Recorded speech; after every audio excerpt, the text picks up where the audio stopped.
Brooke here from Clear Creek. So we're starting a series called 10 Things. I will be doing some of the videos and Jason will be doing some of the videos.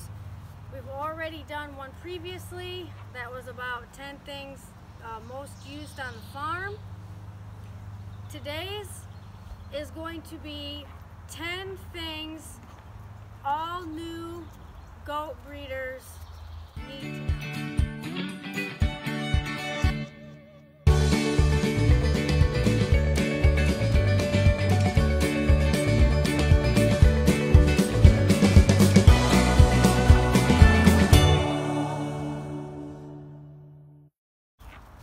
I wish that someone had told us these things basically when we started. It would have saved us a lot of time, a lot of heartache, and a lot of money if we had actually had someone tell us this stuff when we first started. So come along as I share those things with you. These are not necessarily numbered 1 through 10 from importance. I just numbered them. I sat down and made a list last night. So just because I say number 1 doesn't mean it's necessarily the most important thing. They're just numbered. So my first one is, goats do not eat tin cans. They're actually very picky with sensitive systems. All right, a goat is not going to go out and eat garbage. You're not going to go out and be able to feed your goat garbage. It's not going to go raid your trash can like your family dog. Okay, they just don't do that. They do like to chew on plastic and cardboard, but not to eat it. They just like to chew on it because they put something in their mouth, kind of like a little kid would do. Goats don't necessarily like to eat grass. They're not going to go out into a field like a horse, a cow, or a sheep and graze the grass down all the way to the ground. They're not going to do that. They will go out and eat grass, but they'll just eat the tops off. They're not gonna graze it down to the ground. Goats prefer browse. They love raspberry canes, wild roses, poison ivy, poison oak, that kind of stuff. I have no idea how they eat the raspberry canes without hurting their mouths, but man, that stuff's like candy to them. They love it. The big thing that I always tell new goat owners, especially if they've had cattle previously, is goats are not mini cattle. Don't treat them like cows, because they're not. Yes, they're both ruminants, but their systems are not the same. They don't. Their systems are a lot more sensitive than cattle. They can eat silage, but you really have to pay attention.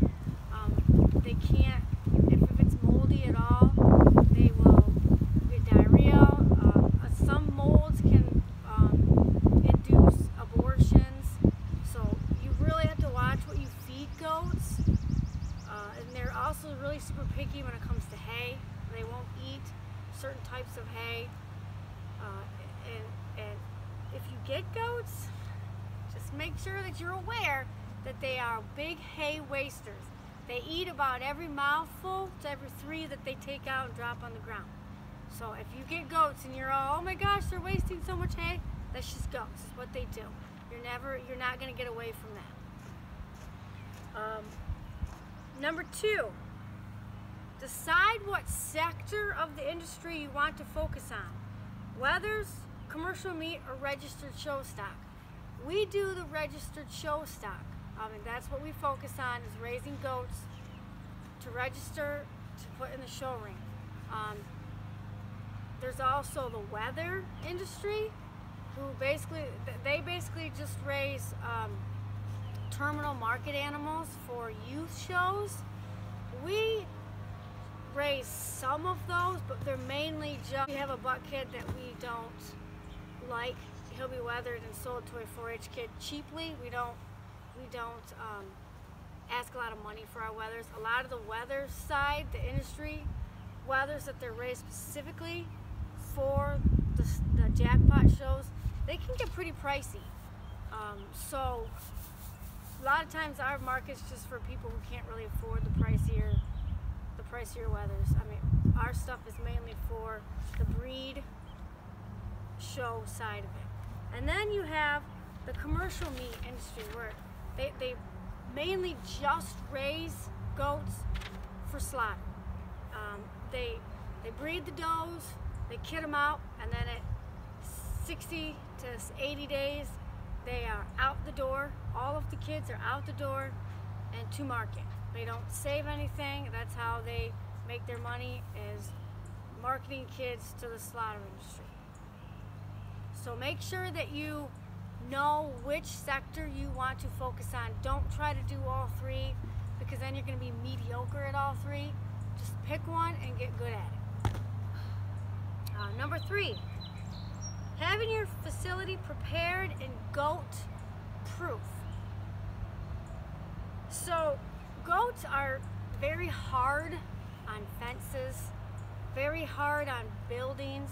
They love to rub on things. They love to fight between the fences. They love, they just like destroying stuff. That's all I'm gonna say about them.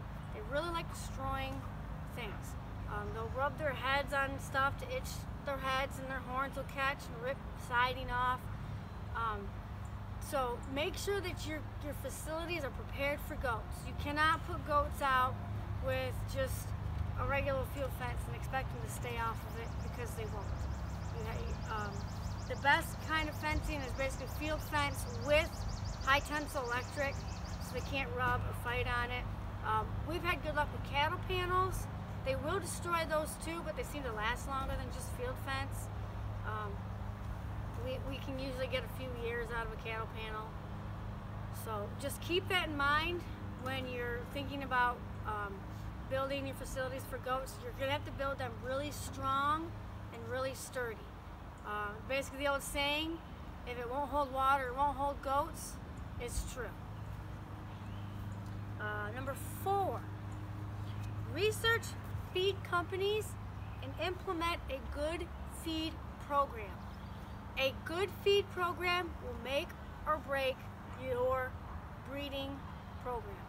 If you have a bad feed program, you are not going to raise good stock. Make sure you get a good, complete feed to feed your goats. Don't just go out and buy the cheapest stuff you can from your local farm store, because it's not going to work for you. Go research feed companies. There's a plethora of feed companies out there. We use Lowe's Feed down in Greensburg, Indiana, the Purple Vision brand, and we basically buy everything through them. Our shavings for bedding, all of our goat minerals, our protein tubs, everything we buy through them. It's just a lot easier that way, instead of having to go to 20 different locations for each item. Which is why we like them. We've tried different feeds, and that's the one that we've liked the best. I'm not saying it's going to work the best for you. Just go out and research companies and find which feed will work best for you. Number 5, find a good vet and establish a relationship with them. The last thing you want to do is have an emergency and not know who to call, not have a vet, not know that there's a vet out there that you can call. Make sure you research vets, find a good vet, talk to them before you get your animals, so that way you know if they know anything about goats, because there are some vets out there that do and there's some that don't. So you're going to want to find the one that knows about goats before you have an emergency that you need a vet to come out and work. Number 6, and this is a big one. This is one that I wish we had when we first started. We didn't, which is why we like to help any new breeder that comes to buy their first animals from us. We really like to be there for them. It's find a mentor, preferably local, that you can learn from and lean on. Try to find someone that's interested in the same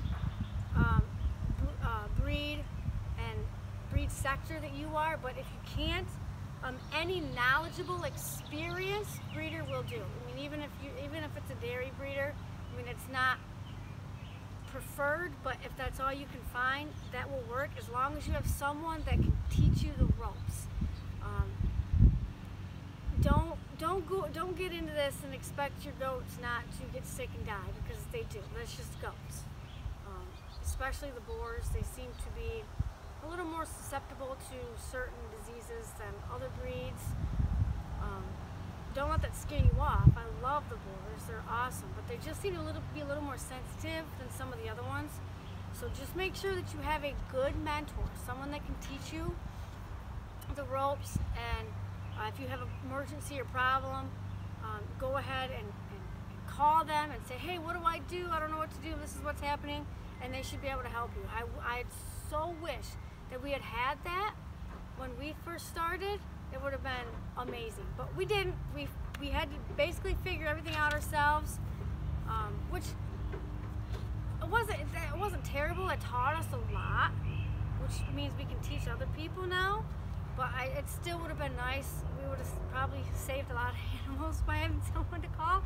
But yeah, if you can, just try and find a mentor before you get into the goats.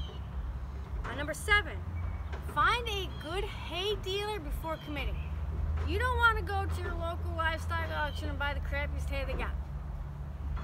Make sure that you find a good hay dealer that makes good quality hay, that knows what they're doing and doesn't bale hay wet, doesn't cut it and then it gets rained on and then bales it. Our hay guy is really good. Fortunately, he doesn't generally start his hay until like July, because it's all grass and he likes it to grow a little bit before he cuts it. But the hay we've got from him, it has been really good hay. And it doesn't matter if you're feeding squares or small squares, large squares, or rounds.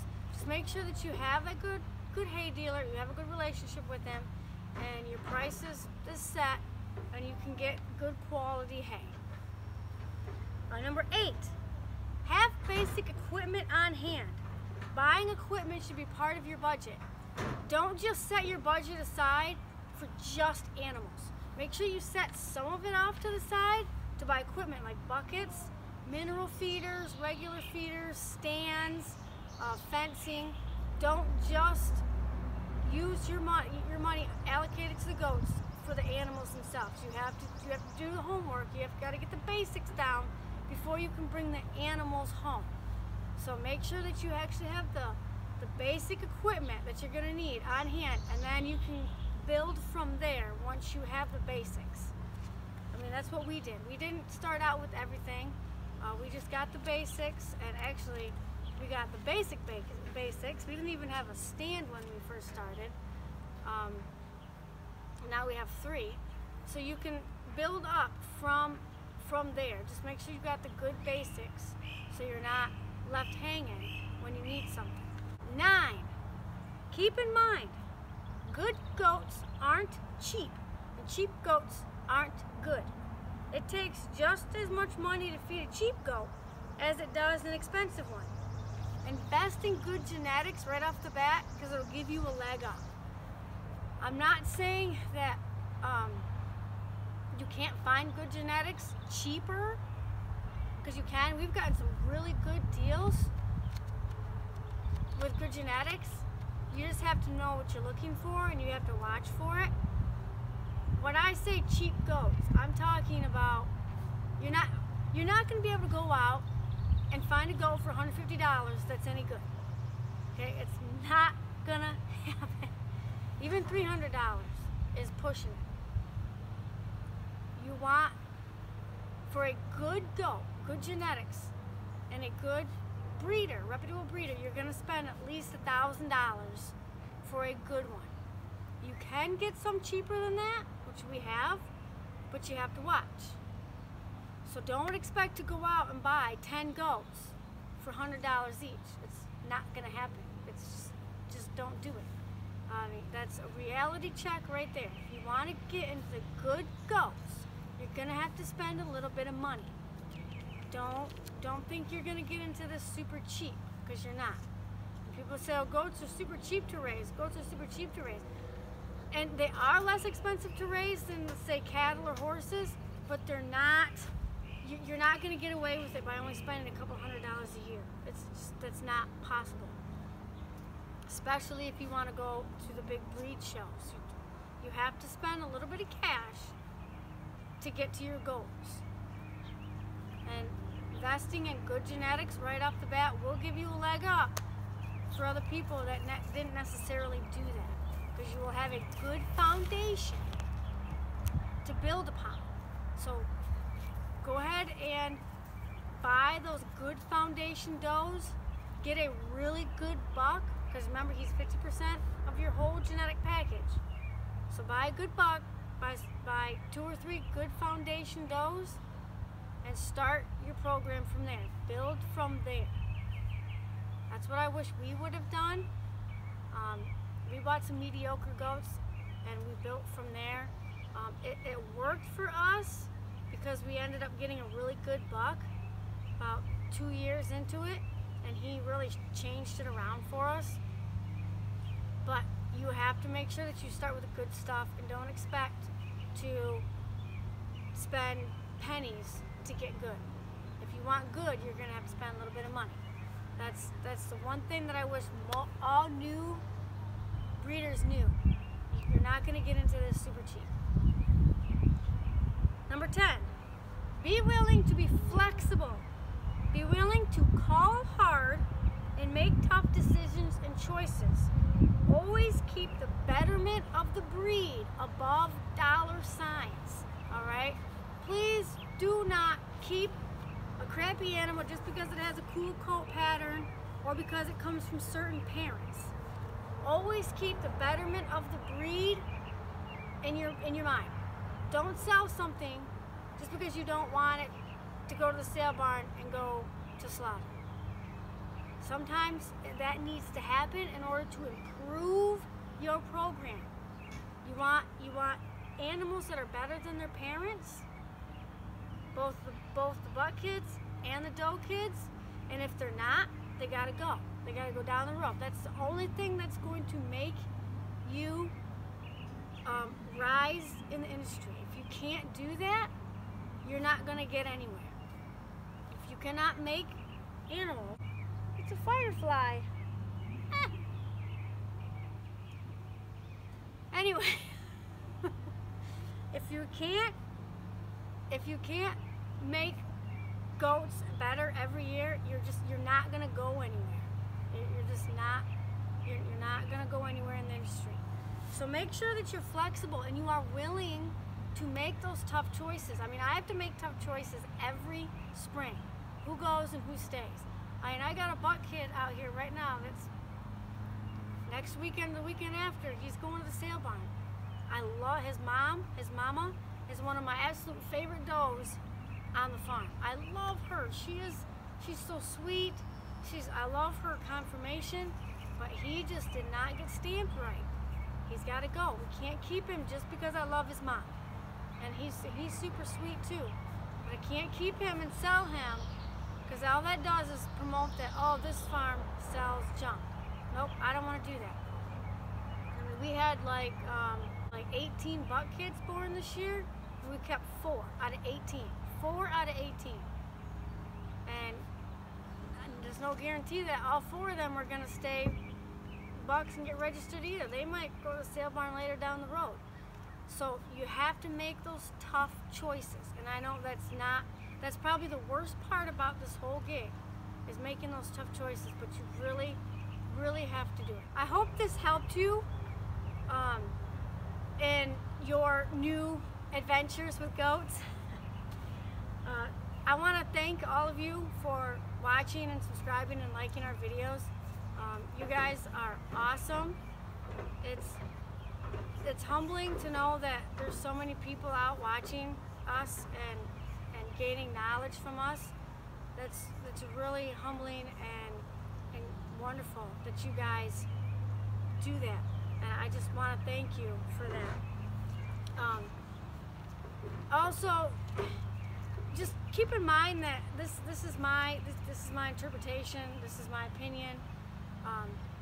And I do encourage all of you new people, all of you new people that are into goats or contemplating getting into goats, to make sure that you get a mentor. Find a breeder in your local area. That's the biggest one. I mean, that should have been number one, even though I said they weren't numbered by importance. But that's really the number one thing that you should do. Go out and find someone to learn from. Go to shows with them. Just find someone that you get along with that will help you learn about the goats. So we will have more videos, more in the 10 series. I think Jason's going to do one about 10 most essential things in your show box. I'm going to do one about medications, 10 most essential medications that you need to have in your barn.